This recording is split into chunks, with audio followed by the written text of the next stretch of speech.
সংস্কার প্রস্তাব নিয়ে যদি কথা বলি তাহলে আমি একটু বলতে চাইবো যে আপনি যেমনটা বললেন যে সংস্কার প্রস্তাব অনেক আগে থেকে আপনারা শুরু করেছেন। ৩১ দফার প্রস্তাবও অনেক আগে এসেছে। কিন্তু ৩১ দফার প্রস্তাব আসার পরে তো একটা অনেক বড় ঐতিহাসিক ঘটনা এখানে ঘটে গেল। গণ-অভ্যুত্থানের মতো একটা ঘটনা ঘটে গেল। এরপর কি ৩১ দফাটা রিভিউ করা দরকার ছিল বলে আপনারা মনে করেন কিনা? অবশ্যই আমি এই কথাই বলতাম একটু পরে। আমরা রিভিউ নয় শুধু, আমরা মতামত চাচ্ছি যে ৩১ দফাকে আরও কীভাবে সমৃদ্ধ করা যায়, আরও কোনো নতুন প্রস্তাব যেগুলো জাতির কল্যাণে, জনগণের কল্যাণে কাজে আসবে সেগুলো আমরা অবশ্যই গ্রহণ করব। এটা ওপেন।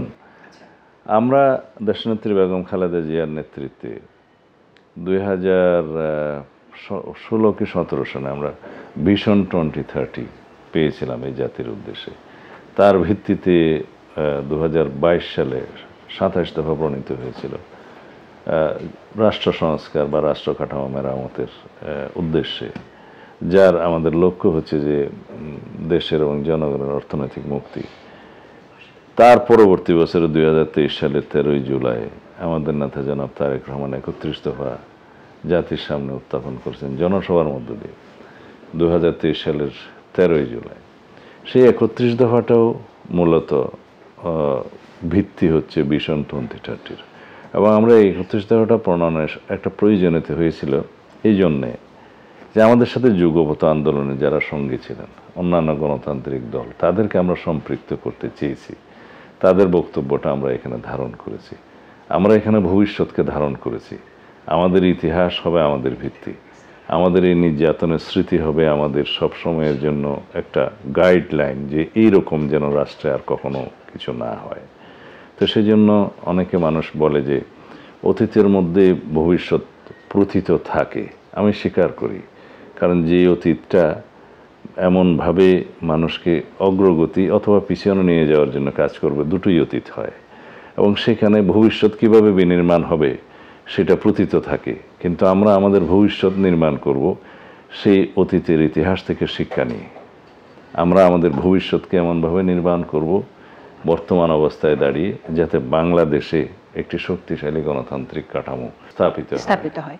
আচ্ছা, আমি ফিরে আসি, আপনি একটি কথা বলছিলেন যে আর কত লড়াইয়ের মুখোমুখি হতে হবে, আর কত পরীক্ষা দিতে হবে বিএনপিকে। সে জায়গায় আমার একটি প্রশ্ন যে এবারে আমরা দেখতে পাই অনেকের মধ্যে একটা আকাঙ্ক্ষা ছিল যে সংবিধান নতুন করে লেখার ব্যাপারে। আপনার নিশ্চয়ই মনে আছে প্রেসিডেন্ট জিয়াউর রহমান একসময় বলেছিলেন সামরিক ফরমান জারি করার পর যে আমরা নতুন করে সংবিধান লিখব। এমনকি BNP chairperson Begum Khaleda Xiao বলেছিলেন এই সংবিধানকে আমরা ছুঁড়ে ফেলে দেব।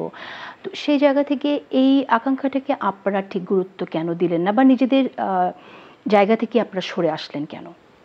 এটা সরে আসা নয়, পলিটিক্যাল একটা রেটরিক নামে কথা আছে। কিছু জিনিস আছে রেটরিক, আর কিছু জিনিস আছে মেটাফোর। এটা আপনাকে বুঝতে হবে যে কোনটা রেটরিক, কোনটা মেটাফোর, আর কোনটা রিয়েলিটি। আপনি নিশ্চয়ই বোঝেন যে রেটরিক, জনসভায় একটা বক্তৃতা দেওয়া হয় যে আমরা এই সংবিধানকে ছুঁড়ে ফেলে দেবো। বাস্তবে কি সংবিধান ছুঁড়ে ফেলে দেওয়া যায়? যায় না। ওটাকে সংশোধন করা যায়, ওটাকে পুনর্লিখন করা যায়, ওটাকে নতুন করে বানানো যায় সংবিধান। কিন্তু যখন বক্তব্য দেয়া হয় যে সংবিধানকে প্রত্যাখ্যান করার জন্য কেউ যখন বক্তব্য দেয় যে এই সংবিধান বাংলাদেশের জন্য অচল, এটা আমরা ছুঁড়ে ফেলে দেবো, আসলে it does mean actually that we need to amend it. এবং সেই অ্যামেন্ডমেন্টটা হচ্ছে জনগণের কল্যাণের জন্য, ভবিষ্যৎ চাহিদা মেটানোর জন্য, সমাজের চাহিদা অনুযায়ী, বর্তমানে গণ অভ্যুত্থানের প্রত্যাশা এবং আকাঙ্ক্ষা অনুযায়ী আমরা একটা বৈষম্যহীন, সাম্যভিত্তিক, ন্যায় বিচার ভিত্তিক শক্তিশালী গণতান্ত্রিক রাষ্ট্র বিনির্মাণের জন্য সেই হিসাবে আমরা সেই কাঠামোটা সংবিধানে নিয়ে আসতে চাই। তাহলে পরে আমাদের যেটা করতে হবে, অনেকের ভাষায় সেটা পুনর্লিখন, আমরা বলছি ব্যাপক সংশোধনী, অনেকের ভাষায় হচ্ছে নতুন সংবিধান, নতুন করে সংবিধানে। একটি সমালোচনা যেটা আছে ৭২-এর সংবিধান নিয়ে, আপনি জানেন যে ৭২ সংবিধানটা যখন রচিত হয়েছিল সেই সংবিধান সভা LA4 সেই লিগ্যাল ফ্রেমওয়ার্কের থেকে তারা নির্বাচিত হয়ে এসেছিলেন, তারা ঠিক নতুন বাংলাদেশের সংবিধান প্রণয়নের জন্য তো নির্বাচিত ছিলেন না, তারা পাকিস্তানের এলএফওর জন্য নির্বাচিত ছিলেন, সেই সমালোচনাটা আছে। এবং এরপর আপনি জানেন যখন সংবিধান সভা হলো তখন আমরা দেখেছি স্বতন্ত্র প্রার্থী যারা ছিলেন আব্দুল আজিজ থেকে শুরু করে তখন সুরঞ্জিত সেনগুপ্ত বা লারমার মতো মানুষ, তারা কিন্তু অনেক প্রতিবাদ করেছিলেন।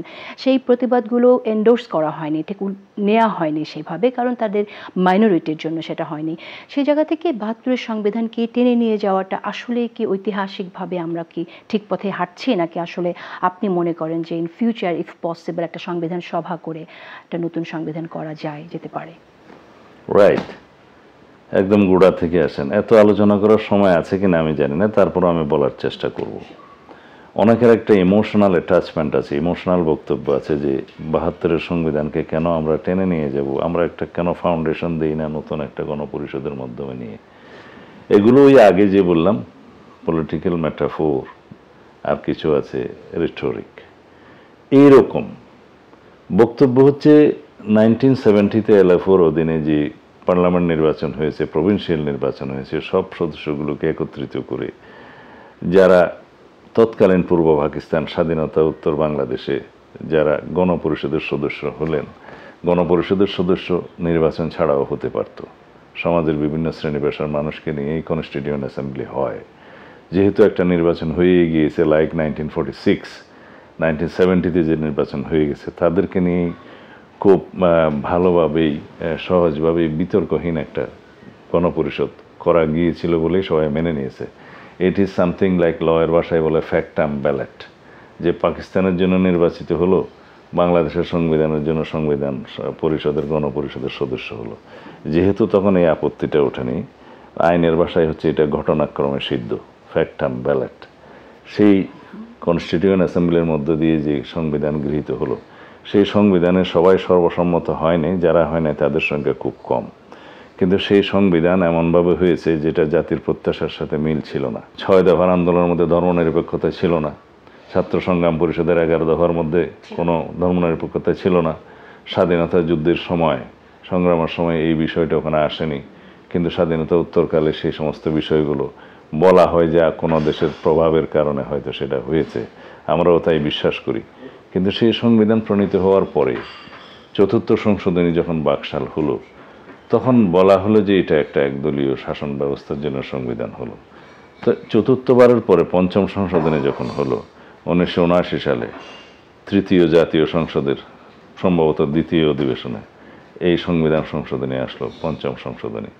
তার মধ্য দিয়ে বাংলাদেশে বহুদলীয় গণতন্ত্র পুনরায় প্রবর্তিত হলো এবং সেখানে বিসমিল্লাহির রহমানির রহিম, মহান আল্লাহর উপর বিশ্বাস, এগুলো স্থাপন করা হলো। সমস্ত ধর্মের ধর্মীয় স্বাধীনতা নিশ্চিত করার জন্য অন্যান্য আর্টিকেল 2, আর্টিকেল 28 এবং আর্টিকেল 41 যুক্ত করা হলো, যার মধ্য দিয়ে যে ধর্মীয় স্বাধীনতা নিশ্চিত করা হলো, no discrimination on the basis of any religion, এবং রিলিজিয়াস প্রতিষ্ঠানসমূহ স্থাপনার এবং প্রিয়েসিংয়ের স্বাধীনতা দেওয়া হলো আর্টিকেল 41-এ। সেই বিষয়গুলো চিন্তা করলে দেখা যাবে, এবং সেই সংবিধানে সুপ্রিম জুডিশিয়াল কাউন্সিল সহ অনেক কিছু প্রবর্তন করা হলো যাতে জুডিশিয়ারির স্বাধীনতা সহ অনেক কিছু নিশ্চিত করা যায়, এবং একটা রিচ পার্লামেন্ট হলো। সেই সংবিধান আমরা পেলাম। বলতে পারেন সেই সংবিধানকে আপনি, অনেকে বলতে পারে যে এটি সেকেন্ড রিপাবলিক, সেটাই, এবং বলতে পারেন সেটা একটা নতুন সংবিধান। আমি বলবো নতুন না হলেও সেখানে একটা বৈপ্লবিক পরিবর্তন হয়েছে। তার পরবর্তীতে আবার সামরিক শাসন, আবার 1991 সালে আমরা আবার সংসদীয় গণতন্ত্রে আসলাম, তারপরে 1996 আমরা কেয়ারটেকারে আসলাম। এর পরবর্তীতে অনেক ইতিহাস গড়িয়েছে। এখন যদি আপনি বলেন 17তম সংশোধনের পরেও যে 1972 সংবিধান আছে কিনা, নো, ইট ইজ নট 72-এর সংবিধান। আমি বলবো এটা 72 সংবিধানের যে একটা কাঠামো ছিল, সেই কাঠামোর মধ্যে কিছু কিছু জিনিস রয়ে গিয়েছে। বাট পৃথিবীর সব সংবিধানে কিন্তু প্রায় 80% বিষয় একই রকম থাকে, শুধু 10 অথবা 20% প্রভিশনসগুলো সেই জাতির আকাঙ্ক্ষা অনুসারে হয়। যেমন পৃথিবীর সমস্ত সংবিধানে আপনি মানবাধিকার পাবেন, গণতন্ত্র পাবেন, সংসদ পাবেন, জাতীয় জুডিশিয়ারি পাবেন, আপনার এক্সিকিউটিভ পাবেন, ইলেকশন কমিশন পাবেন, সব কিছু চ্যাপ্টার ওয়াইজ থাকবে। স্বাধীন সংস্থাগুলো থাকবে, রাষ্ট্রীয় অঙ্গগুলোর ব্যবস্থা থাকবে, তা সে কীভাবে চলবে সেগুলো ওখানে উল্লেখ থাকবে। These are all common. এখন বাকি রইল যে সমস্ত বিষয়গুলো আমাদের সংবিধান, আমরা এটাকে গণতান্ত্রিক গণতান্ত্রিক সংবিধান করার জন্য যা যা প্রয়োজন সেটা করব কিনা, সেটা করা যায়। আমরা সেই জন্যেই প্রস্তাবগুলো দিয়েছি।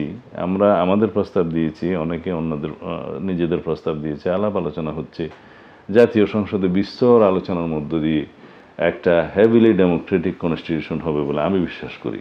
তাহলে আপনি মনে করছেন যে আসলে শুধুমাত্র অ্যামেন্ডমেন্টের মধ্য দিয়ে আমরা আমাদের আকাঙ্ক্ষাকে সংবিধানের মধ্যে পাবো, এটার জন্য নতুন কোনো আমরা যেটা ব্যাপক সংশোধনের কথা বলছি সেটাকে অনেকে রিরাইট সংবিধান বলতে পারে, ইট ইজ রিরিটেন।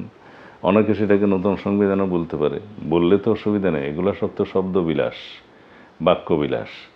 কিন্তু বাস্তবে যে জিনিসটা আমরা পাবো সেটা তো আমাদের জন্য একটা রিটেন সংবিধান।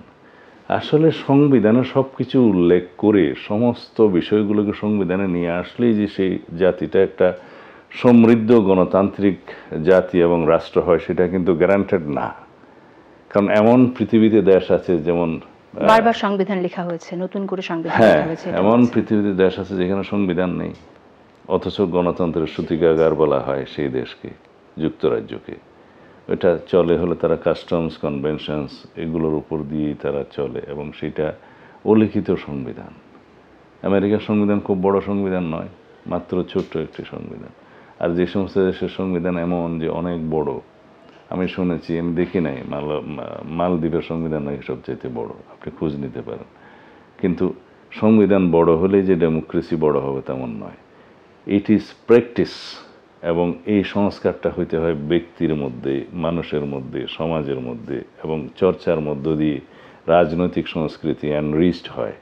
চর্চার মধ্য দিয়ে অনেক বছর গণতন্ত্র চর্চা হলে সেই দেশে গণতান্ত্রিক প্রতিষ্ঠানগুলো শক্ত ভিত্তির উপরে দাঁড়ায়, এবং সেই গণতান্ত্রিক প্রতিষ্ঠানগুলো such as judiciary, freedom of press, election commission, এগুলো যখন শক্ত ভিত্তির উপরে দাঁড়াবে তখন গণতন্ত্রকে তারা রক্ষা কবচ হিসেবে পাহারা দিবে, ওয়াচডগ হবে, এবং সেই দেশ কখনো বিচ্যুত হয় না। তো সুতরাং আমরা সেদিকেই নজর দিচ্ছি যে রাষ্ট্রের সমস্ত অঙ্গের মধ্যে একটা হারমোনিয়াস কোঅপারেশন বিল্ড করার জন্য, যেটা মূল এসেন্স হচ্ছে সেপারেশন অফ পাওয়ার থিওরির।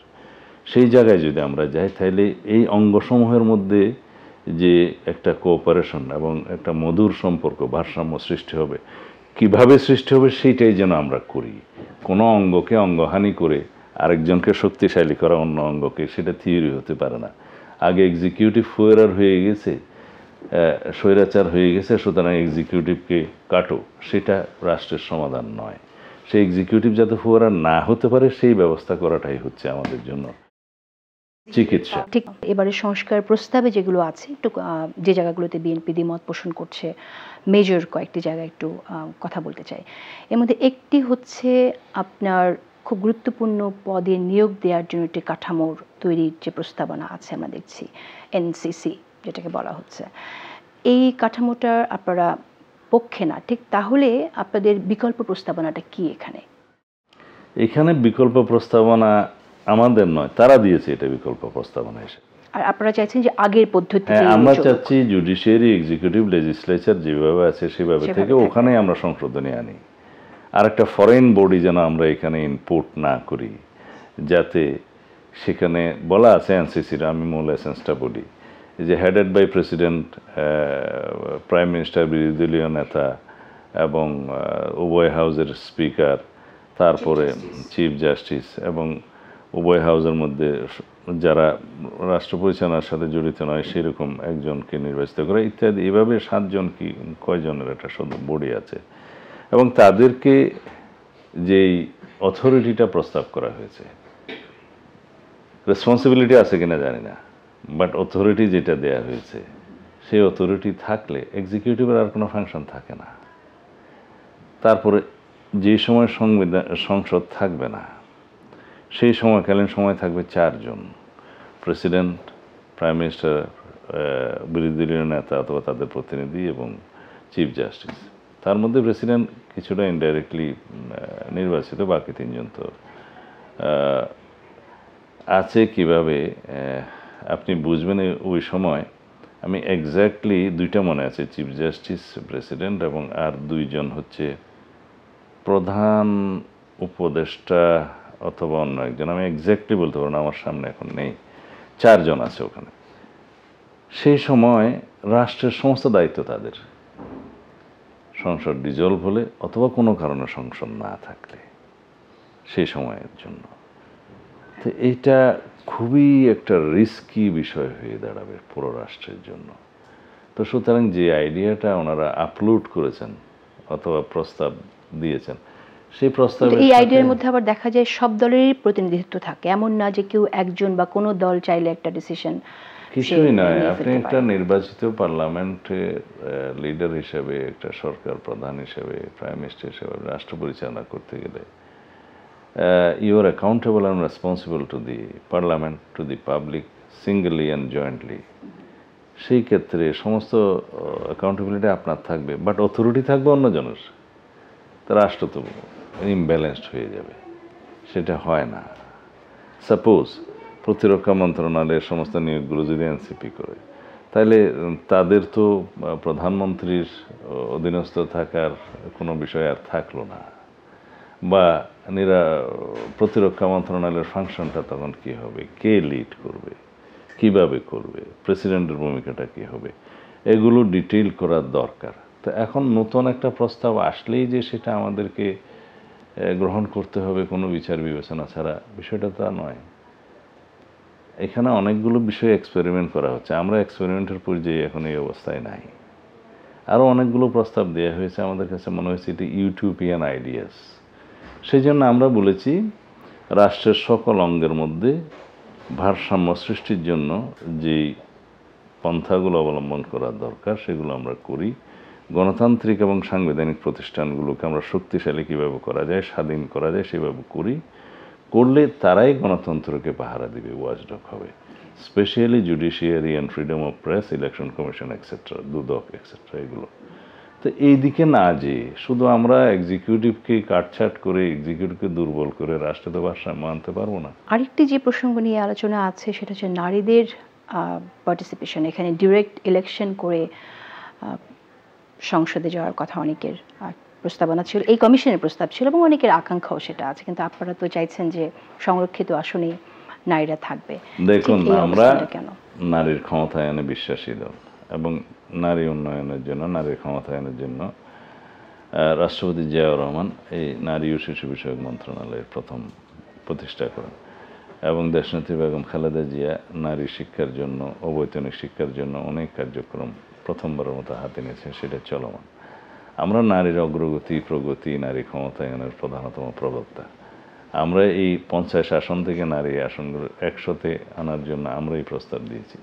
কিন্তু নির্বাচন প্রক্রিয়ার ক্ষেত্রে সরাসরি নির্বাচিত হতে গেলে এখনো পর্যন্ত আমরা সেই ব্যবস্থাটা মনে করছি উপযুক্ত নয়, এবং সেটা বলা খুব সহজ, কিন্তু প্র্যাকটিক্যালি একই সিটে একই জায়গায় নারী আসনকে আলাদা করে সরাসরি নির্বাচন দেওয়ার মতো সেই কি কি চ্যালেঞ্জ আপনারা দেখেন সেক্ষেত্রে নারীদের জন্য? যেমন একটা এলাকায় সাপোজ 4টা আসন আছে, একটা প্রস্তাব দেওয়া হয়েছে যে একটা আসনকে বাই রোটেশন সবসময় নারী আসন দেওয়া হবে এবং বাই রোটেশন তারপরের বছর আরেকটা দেওয়া হবে। তাহলে ওই জায়গায় তো আরেকজন এমপি ছিল বা থাকবে। আবার বলা হচ্ছে যে নারী আসনগুলো চিহ্নিত করে সরাসরি, তা নারী আসন যদি 100 হয় তো 300 আসনের জায়গাটাকে তখন আবার 100 আসন হিসাবে চিহ্নিত করতে হবে, সেখানে আবার সরাসরি ভোট দেওয়া হবে। তো এইটা ধরেন চট্টগ্রামের মতো একটা এলাকায় যেখানে 15টা কি 16টা সংসদীয় আসনের জায়গা, ওখানে খুব বেশি হলে একটা অথবা 2টা নারী সিট হবে সরাসরি নির্বাচনের ক্ষেত্রে। আমরা কি সেই উচ্চতায় গিয়েছি? এবং সরাসরি নির্বাচনের ক্ষেত্রে তখন সে বলবে যে আমার তো ইকুয়ালিটি হলো না, একজন সংসদ সদস্য যার নির্বাচনী এলাকায় সে 4 লক্ষ ভোট আছে, আর এখানে মহিলা আসনে হয়ে যাবে সাপোজ 20 লক্ষ, 30 লক্ষ, 25 লক্ষ, সেটাও একটা ব্যাপার আছে। আর যেখানে আমরা একটা সুস্পষ্ট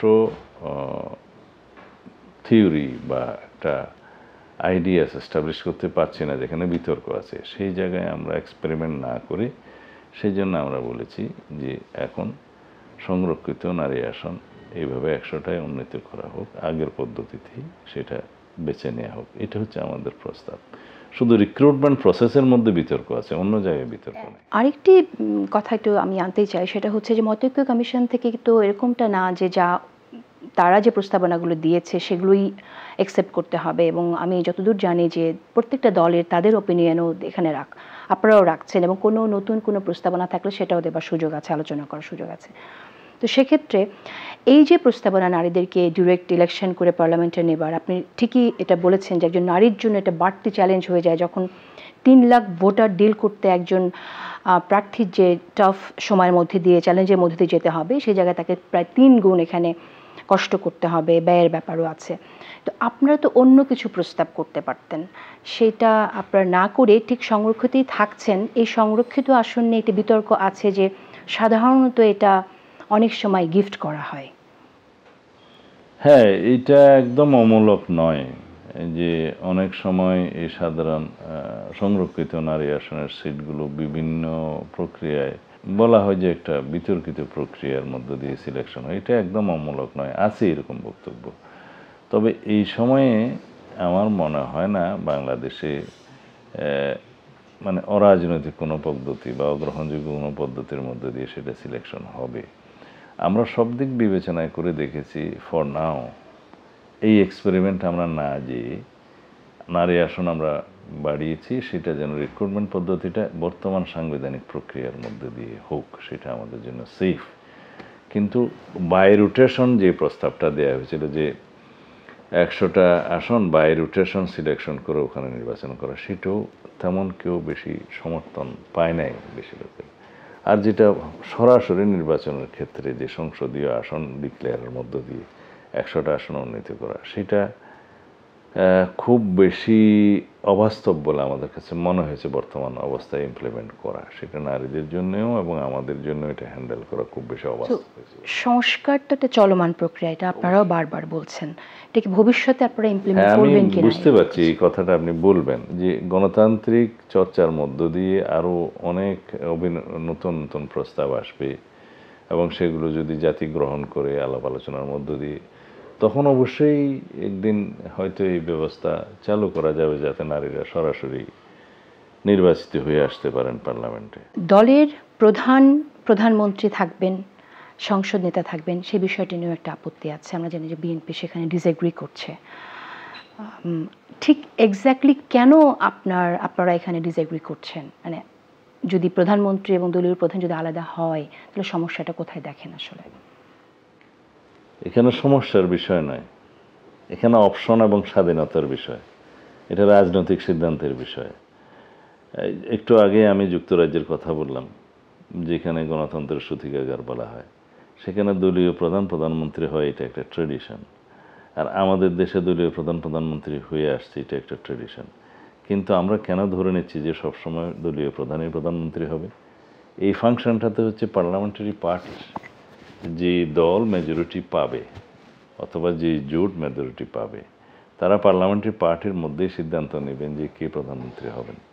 ওখানে নেসেসারিলি পার্টি প্রধান হবেন সেটা নয়। কিন্তু আমরা সেই অপশনটা বন্ধ করতে চাই না যে তিনি ইচ্ছা করলে হতে পারেন, ইচ্ছা না করলে নাও হতে পারেন, অন্য কেউ হতে পারেন।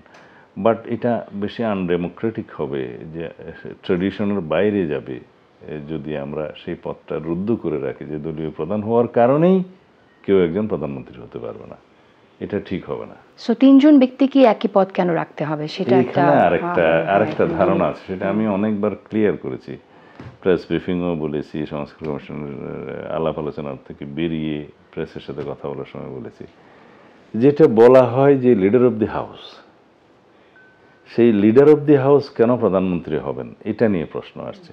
কিন্তু ওনারা অনেকটা আমাদের যুক্তিতর্কের প্রেক্ষিতে নমনীয় হয়ে এসছেন যে হ্যাঁ ঠিক আছে, এটা অসুবিধা নেই। এবং আমি শুনেছি আরও একটি মোটামুটি বড় দল, তারাও এগ্রিড হয়েছে যে প্রধানমন্ত্রী একই সাথে লিডার অফ দি হাউস হতে পারেন। বিষয়টা হচ্ছে আমাদের since the Inception of the parliamentary history in our country, অথবা বাইরের দেশে অনেক জায়গায় ইনস্ট্যান্স আছে যে প্রধানমন্ত্রীর পোস্টটার সাথে বিষয়টা এমন যে সেটা অঙ্গাঙ্গিভাবে জড়িত। পার্লামেন্টারি ফাংশন করতে গেলে আপনি জানেন যে বিজনেস অ্যাডভাইজরি কমিটি থাকে, যে পার্লামেন্টে কী কী ফাংশনস হবে এই সেশনে, আগামী সেশনে। তখন অথবা কোনো স্পেশাল বিষয়ের উপরে কি কি আলোচনা হবে, কোন কোন বিষয় অন্তর্ভুক্ত থাকবে, এগুলো এজেন্ডাভুক্ত করা হয়, অথবা একটা সেশনের আলাপগুলো কি কি কার্যাবলী হবে সেটা বিজনেস অ্যাডভাইজারি কাউন্সিলে নির্ধারণ করা হয়। তখন স্পিকারের নেতৃত্বে লিডার অফ দি হাউসকে ডাকে, অপোজিশন লিডারকে ডাকে, এবং অন্যান্য হুইপরা হয়তো থাকেন। তো এই ফাংশনগুলোর মধ্যে কোনো ফাংশনেই নাই যেটা একটা আলাদা মন্ত্রণালয়, যে এটা কোনো এক্সিকিউটিভ পোস্ট না। লিডার অফ দি হাউস সবার শেষে বক্তব্য দেন, এটা তার প্রিভিলেজ।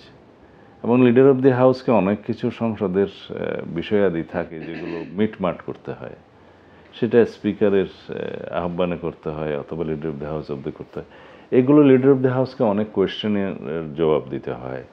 অনেক সময় তার পক্ষে সিনিয়র কোনো মিনিস্টারকে দায়িত্ব দেওয়া হয়, উনি দেন।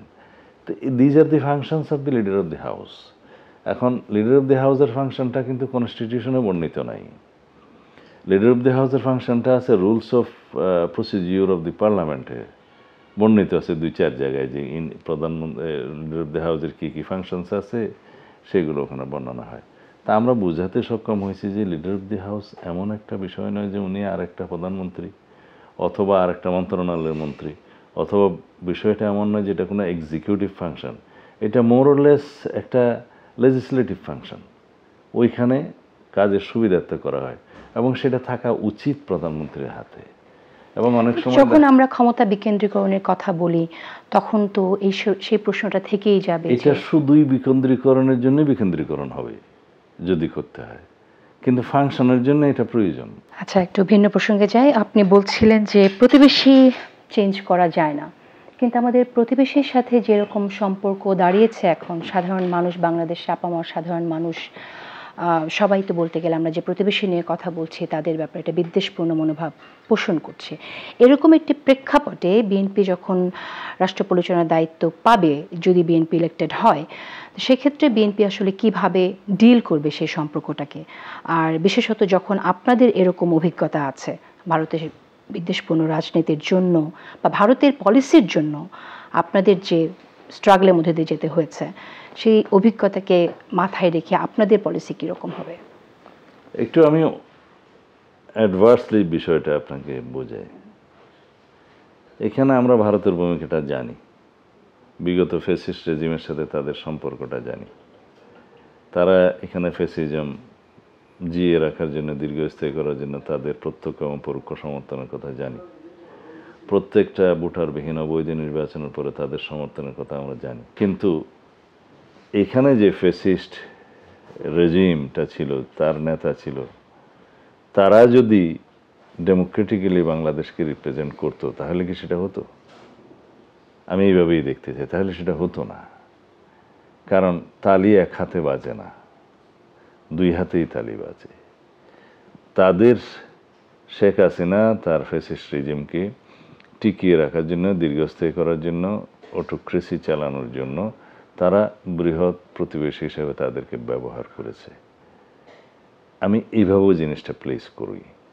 আর আমরা অতি অবশ্যই সবার আগে বাংলাদেশ নীতি গ্রহণ করব, আমরা সেটা ঘোষণা করেছি।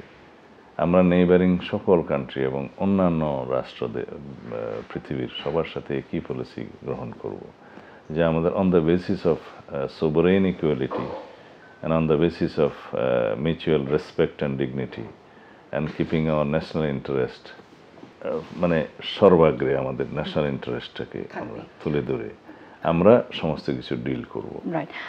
এখানে আমাদের ফরেন পলিসি যেটা, সকলের সাথে বন্ধুত্ব, কারোর সাথে শত্রুতা না। কিন্তু ভারতের সাথে হাসিনা সরকার যে ধরনের চুক্তি করে গেছে, এই চুক্তিগুলো নিয়ে যদি আপনারা ভবিষ্যতে পর্যবেক্ষণ করেন, কিছু ক্যান্সেল করেন, তখন তো আপনারা একটা চ্যালেঞ্জের মুখে পড়বেন। সেই চ্যালেঞ্জটা মোকাবেলা করার জন্য দল হিসেবে আপনারা রেডি আছেন কিনা বা করবেন কিনা? অবশ্যই যেগুলো দেশের স্বার্থবিরোধী চুক্তি হয়েছে সেগুলো আমাদেরকে রিভিউ করতে হবে এবং সেটা জাতীয় ঐক্যমতের ভিত্তিতেই রিভিউ করতে হবে। এবং আমরা করতে পারবো কি না পারবো সেটা দেখা যাবে পরে, কিন্তু আমাদেরকে উদ্যোগ নিতে হবে, প্রচেষ্টা নিতে হবে, বাইলেটারালি কথা বলতে হবে। আর যে সমস্ত চুক্তিগুলো একদম দেশের স্বার্থ বিরোধী বলবো, সেগুলো অবশ্যই আমাদেরকে বাতিলের খাতায় রাখতে হবে। তো সুতরাং কিছু আছে যে আমাদের ন্যাশনাল ইন্টারেস্টটা সঠিকভাবে সংরক্ষণ করা হয়নি, সেগুলোকে রিভিউ করা, আর কিছু আছে দেশ বিরোধী চুক্তি হলে সেগুলো পরীক্ষা নিরীক্ষা করে বাতিলের ব্যবস্থা করা। সেটা আমাদের পলিসির মধ্যে আছে।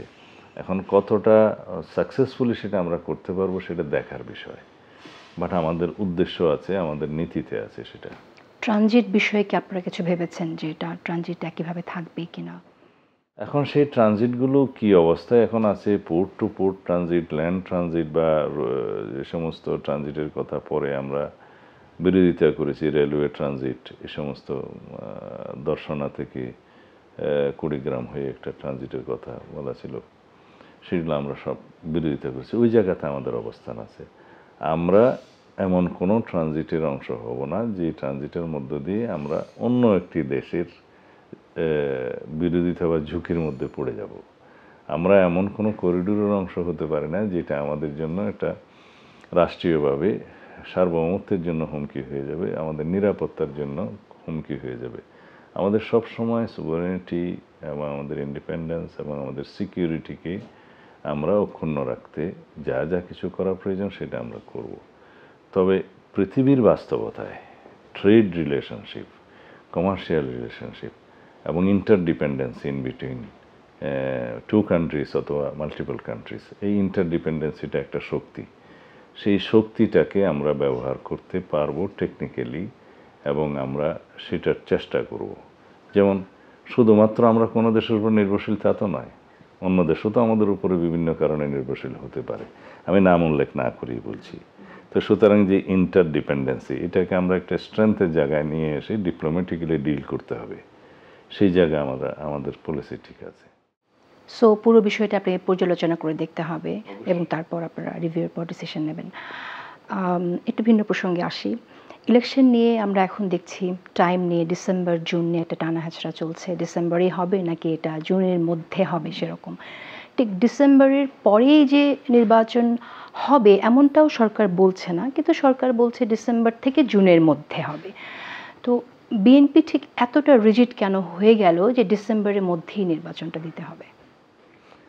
আমরা এটা, আমাদের প্রস্তাব এখানে কোনো রিজিডিটির বিষয় নয়। ইট ইজ অলরেডি লেট, ডিসেম্বরই অনেক লেট। আমরা প্রথম দাবি করেছিলাম 3 মাসের মধ্যে, তারপরে 6 মাসের মধ্যে, তারপরে যৌক্তিক সময়ে, তারপরে বলেছি অগাস্ট অথবা সেপ্টেম্বরের মধ্যে। কিন্তু যখন আমরা মাননীয় প্রধান উপদেষ্টার সাথে সাক্ষাৎ করে এই জিনিসটা বুঝালাম যে কেন, কি কারণে বাংলাদেশের স্টেবিলিটির কারণে কুইক ডেমোক্রেটিক ট্রান্সফরমেশন দরকার, এইখানে না হলে ষড়যন্ত্র হবে, পতিত ফেসিবাদ সুযোগ নেবে এবং অন্যান্য জিনিস এখানে অস্থিরতা সৃষ্টির পায়তারা করবে, যেটা করেছে, তখন তিনি আমাদেরকে বলছিলেন যে আমরা সরকারের সমস্ত কর্মকাণ্ড এমনভাবে পরিচালনা করছি যাতে ডিসেম্বরের মধ্যেই জাতীয় সংসদ নির্বাচন হতে পারে।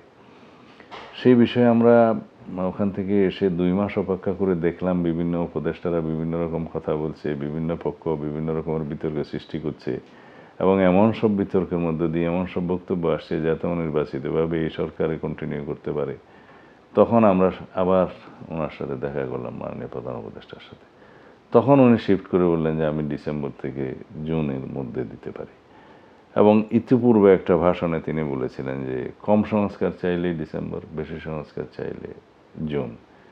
এটা একটা ভেগ কথাবার্তা, এর মধ্যে কোনো সারবত্তা নেই। সংস্কার মানে সংস্কার, কম আর বেশি নাই তো।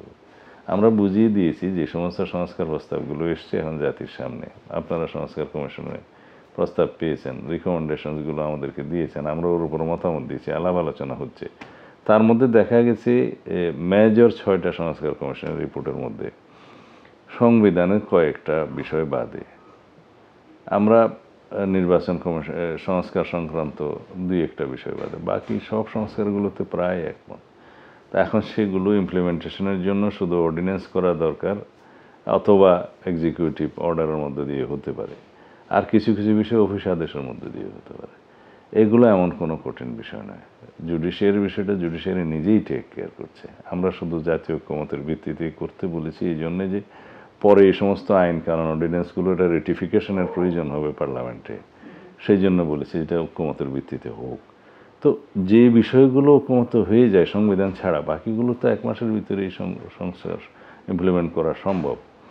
আর সংবিধানের বিষয়গুলো আমরা শুধু ঐকমত্য হইতে পারবো, সেই জন্য একটা নির্বাচিত পার্লামেন্ট দরকার হবে, সেটা তারা বুঝেছে এবং এগ্রিড হয়েছে।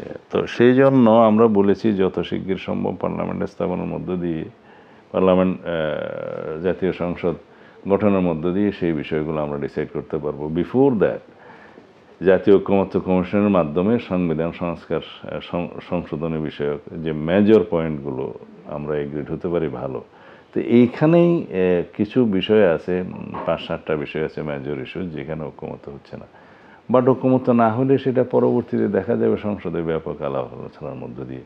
আমাদেরকে এখন সর্ব বিষয়ে ঐকমত্য হইতেই হবে এরকম তো কোনো শপথ নেই আমরা।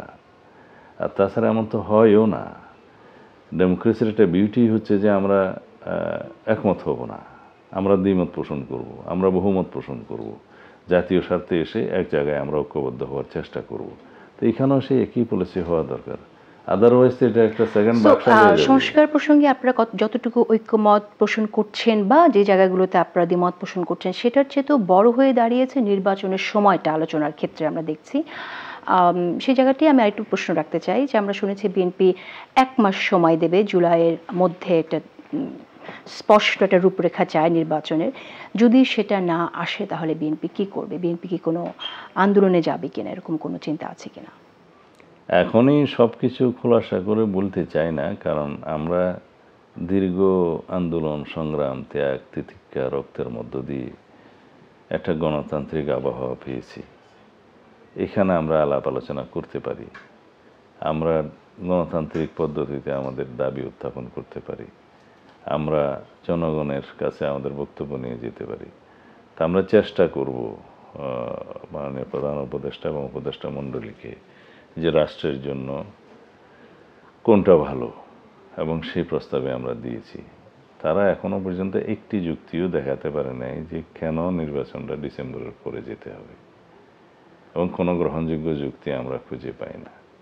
অনেকে বিচারের কথা বলে, বিচার তো শুরু হয়ে গিয়েছে, বিচার তো দীর্ঘ প্রক্রিয়া লাগে এবং স্বাধীন বিচার ব্যবস্থার মধ্য দিয়ে বিচার সম্পন্ন হওয়ার জন্য অনেক সময় লাগে। তবে আমরা অন্তত কয়েকটি গুরুত্বপূর্ণ মামলার বিচার কাজ দৃশ্যমান হোক বা ভার্ডিক্ট রায় দৃশ্যমান হোক, সেটা আমরাও কামনা করি, জাতীয় কামনা করে, এবং সেটা খুব সম্ভব তার আগে। আর সংস্কার চলমান প্রক্রিয়া, তো নির্বাচনের সাথে এগুলোকে কোরিলেট করা এটা একদম অযৌক্তিক।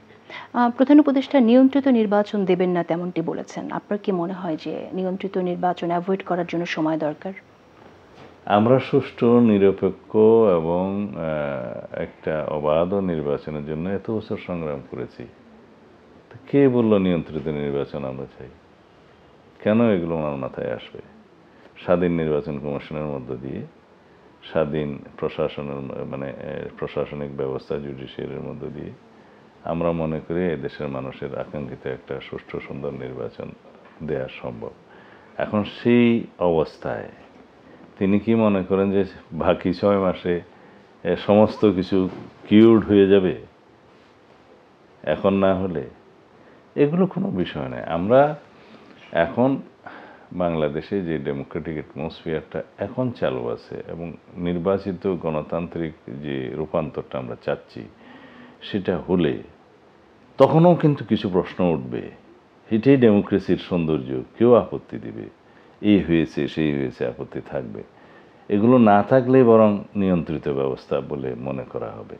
প্রধান উপদেষ্টা মাঝখানে পদত্যাগের কথা তিনি জানিয়েছেন, পদত্যাগ করবেন এরকম একটা আশঙ্কাও দেখা দিয়েছিল। সেখানে আপনারা গেছেন, কথা বলেছেন। এই আশঙ্কা অনেকে এখনো একেবারে উড়িয়ে দিচ্ছে না যে সেরকম একটা ঘটনা ঘটতে পারে, যে তিনি হয়তো আসলে পদত্যাগ করতে পারেন। তো বিএনপি কতটুকু প্রস্তুত এরকম একটা পরিস্থিতি সামাল দেওয়ার জন্য? আপনি বলেছেন যে উনি আবেগের বশে চলে গেলে বিকল্প আছে, সেই জায়গাতেই জানতে চাই যে আপনারা আসলে বিকল্প কোনো নাম ভেবেছেন কিনা? আমার বিশ্বাস উনি পদত্যাগ করবেন না, এটা আমি বিশ্বাস করি, এবং আমরা ওনার পদত্যাগ চাইনি, এখনো চায় না, কোনো রাজনৈতিক দল চায়নি, এদেশের জনগণ চায় না। ওনাকে সমস্ত কিছুর দায়িত্ব দেওয়া হয়েছে এদেশের গণ অভ্যুত্থানের পরে। একটা বিশাল আমাদের প্রত্যাশা আছে, মানুষের প্রত্যাশা আছে, কিন্তু কিছু কিছু ঠুনকো বিষয়ে উনি বিরক্ত হয়ে ইমোশনালি যদি বলে যে আমি চলে যাব, এটা তো স্টেটম্যানের কথা হতে পারে না। কিন্তু নেহায়েত যদি অন্য যে কোনো কারণে হোক তিনি যদি দায়িত্ব পালনে অপারগ হন, সেই ক্ষেত্রে আমি বলেছি যে জাতি বিকল্প ভেবে নেবে, কিন্তু আমরা চাই না উনি চলে যাক। উনি চলে যাওয়ার আকাঙ্ক্ষা ব্যক্ত কেন করেছিলেন? আপনার কাছে কোনো ইনফরমেশন আছে? আসল কারণটা কি ছিল? আমি এখানে এমন কিছু বলবো না যাতে এটা বিতর্কের সৃষ্টি হয়, তবে আমার কাছে মনে হয়েছে ওনার উপদেষ্টা পরিষদের মধ্যে একটা কর্নার নয়, কয়েকটা কর্নার আছে। তো তারা মাননীয় প্রধান উপদেষ্টাকে রাষ্ট্রের পরিস্থিতি, বিদ্যমান অবস্থা সম্পর্কে সঠিক ধারণা এবং তথ্যটা দিচ্ছে না, অথবা তাদের কোনো না কোনো স্বার্থ সিদ্ধির জন্য তারা তাদের মতো করে বিষয়গুলোকে প্লেস করেন। তাতে করে ওনার মনে হয়েছে যে উনি ফাংশন করতে পারছেন না। অনেকে বলেছে যে যমুনা ঘেরাও করে, ঘেরাও করে সবাই দাবি দেওয়া নিয়ে, কিন্তু সেই জন্য সেই অর্জন তো ওনারা করেছেন, এটা তো এই সরকারের অর্জন, হাতের অর্জন। তারা কোনো দাবি দেওয়া মানেন না যতক্ষণ যমুনা পর্যন্ত না যায়, পানি পাওয়া যায় না। তো এই সংস্কৃতি ওনারা কেন চালু করলেন? যখন বাকিদের মধ্যে এটা আরও উৎসাহিত করে বাকিদেরকে যে ওইখানে গেলেই ওদের দাবিটা পাওয়া যাবে। এখন ন্যায্য, অন্যায্য, অযৌক্তিক সমস্ত দাবি দেওয়া নিয়ে যদি মানুষ রোডে বসে যায়, সেই জন্য কি আমরা দায়ী? সেটা তো সরকারকে হ্যান্ডেল করতে হবে। সরকার যথেষ্টভাবে হ্যান্ডেল না করে সবাইকে যমুনা বরাবর যেতে দেয় এবং তারপরে দাবি মেনে নেয়। যৌক্তিকভাবে যেটা মানা দরকার, যখন মানা দরকার সেটা না মেনে তারপরে যমুনার তীরে গিয়ে সেটা দাবি আদায় করতে হয়, এই সংস্কৃতি ওনারা চালু করেছেন। এটা সরকারের অনেকটা অযোগ্যতাও বলবো, অদক্ষতাও বলবো। তো সেই জন্য হয়তো ওনার উপদেষ্টা মণ্ডলীদের দ্বারা বিভিন্নভাবে প্রভাবিত হয়েছেন এবং তারা হয়তো ঘটনাটি এমন সময় ঘটেছে যখন সেনাপ্রধানের একটি বক্তব্য বাইরে এসেছে, সেটা কি কোনো রোল প্লে করেছে বলে আপনি মনে করেন কিনা? আমরা শুনেছি সেনা সদরে বা ক্যান্টনমেন্টে যে আয়োজনটা হয়েছিল, এটা তাদের অবশ্য একটা রুটিন ওয়ার্ক।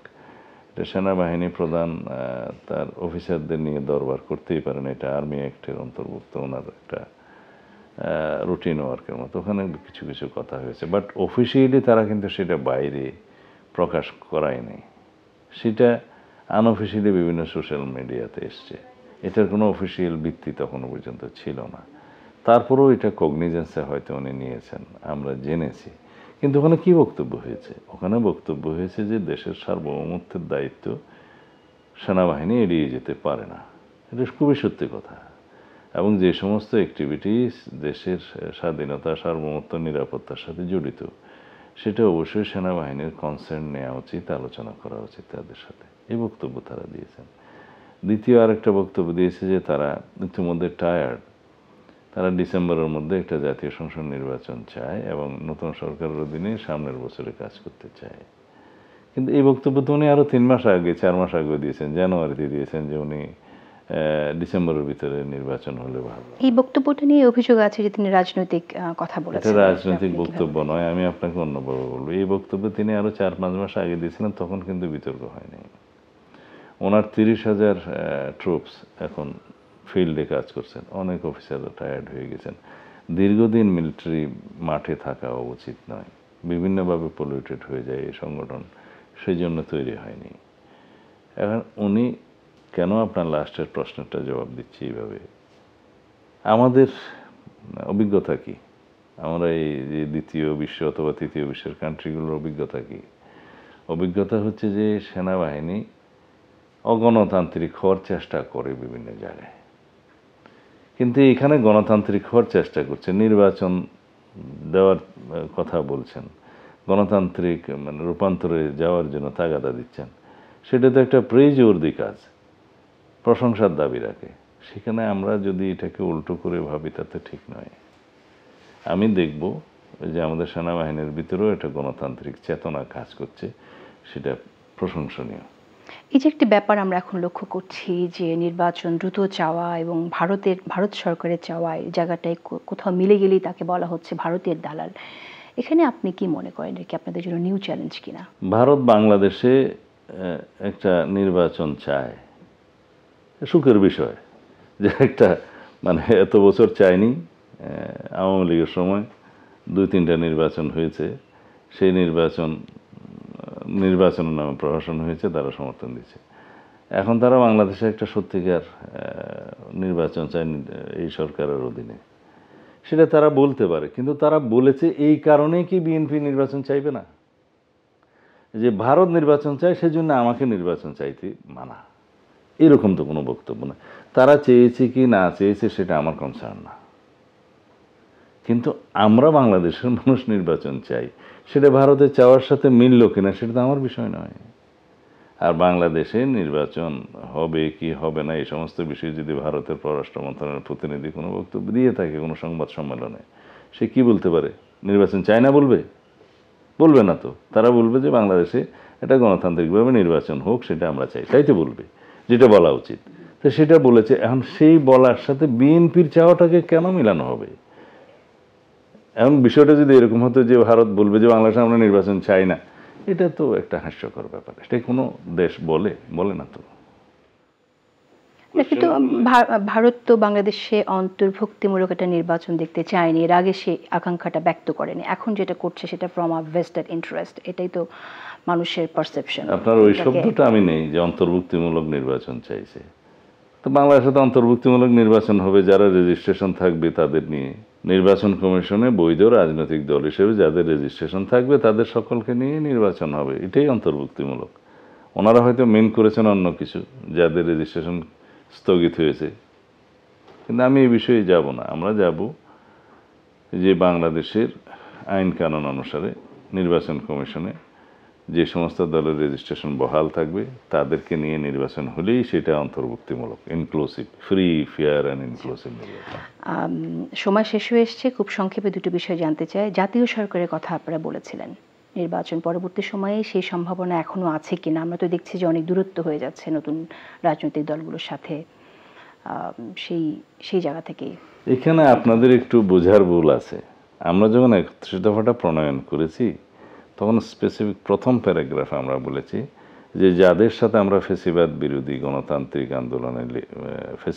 গণতান্ত্রিক আন্দোলনে যারা আমরা একসাথে আছি, যুগপৎ আন্দোলনের সঙ্গী, তাদের সকলকে নিয়ে আমরা একটি ঐক্যমতের জাতীয় সরকার করব এবং সেই সরকারের মধ্য দিয়ে 31 দফা বাস্তবায়নের জন্য আমরা প্রস্তাব করছি।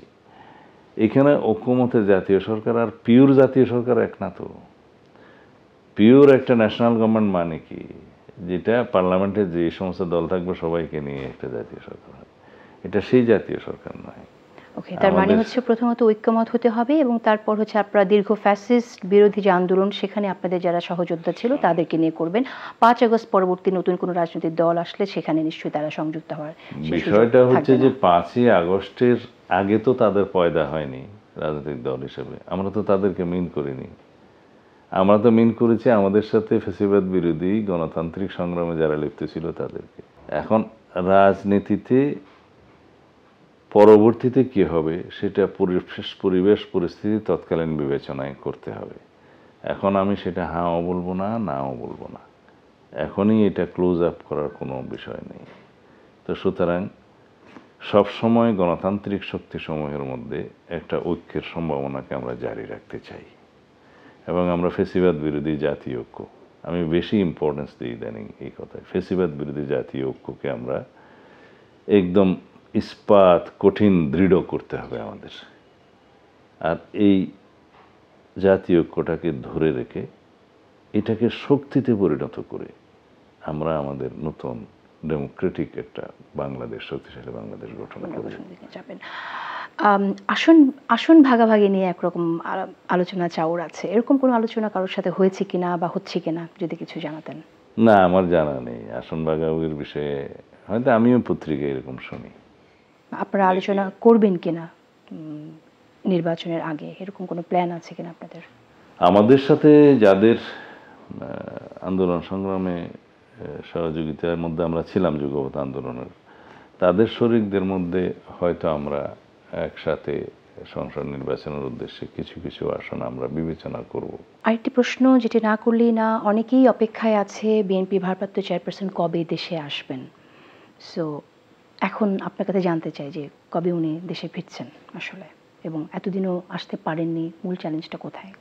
এখন বলতে পারে উনি খুব শিগগিরই ফিরবেন ইনশাআল্লাহ, তবে দিন তারিখ বলতে পারবো না। 3 মাসের মধ্যে? তারও আগে। তারও আগে আসছে। অশেষ ধন্যবাদ আপনাকে এই তথ্য শেয়ার করার জন্য। Last but not the least, আপনি তো বিসিএস ক্যাডারে ছিলেন, সিনিয়র অ্যাসিস্ট্যান্ট সেক্রেটারি ছিলেন, সেখান থেকে আপনি রাজনীতিতে আসলেন, অনেক নিপীড়নের মধ্য দিয়ে গেলেন। এখন আপনারা তরুণদের অনেক উদ্বুদ্ধ করতে চাইছেন রাজনীতিতে আসার জন্য। আপনি কি মনে করেন যে যে তরুণ আসলে বিসিএস ক্যাডারে যাবে, সে কি বিসিএস ক্যাডারে না গিয়ে রাজনীতি করতে আসা উচিত কিনা? আপনার এক্সপিরিয়েন্স থেকে একটু বলেন। দেখুন, সমাজের বিভিন্ন স্টেজে মেধাবীদের, প্রতিভাবানদের অবস্থান থাকা প্রয়োজন। সবাই রাজনীতিতে আসলেও অন্য সেক্টর চলবে না। আর যদি রাজনীতিতে মেধাবী লোকজন না আসে, প্রতিভাবান লোকজন না আসে, রাজনীতির রুগ্নতা কাটবে না, দৈন্যদশা কাটবে না। তো সেই জন্য আমরা আহ্বান করব, যারা সত্যিকারভাবে মেধাবী, প্রতিভাবান এবং সমাজের বিভিন্ন সেক্টরে তারা কাজ করলে তারা সেই শীর্ষে উঠতে পারতো বা পারবে, তারা যেন রাজনীতিটাকে আরও সমৃদ্ধ করার জন্য, বাংলাদেশের মানুষের আকাঙ্ক্ষা পূরণ করার জন্য এই রাজনীতির লিডারশিপে আসে, সেই আহ্বান তো আমার থাকবে। আমরাও আশা করব যে আপনারা মেধাবীদের সেভাবে দলে মূল্যায়ন করেন। অশেষ ধন্যবাদ আমাদের সময় দেওয়ার জন্য। আপনাদেরকে অনেক ধন্যবাদ।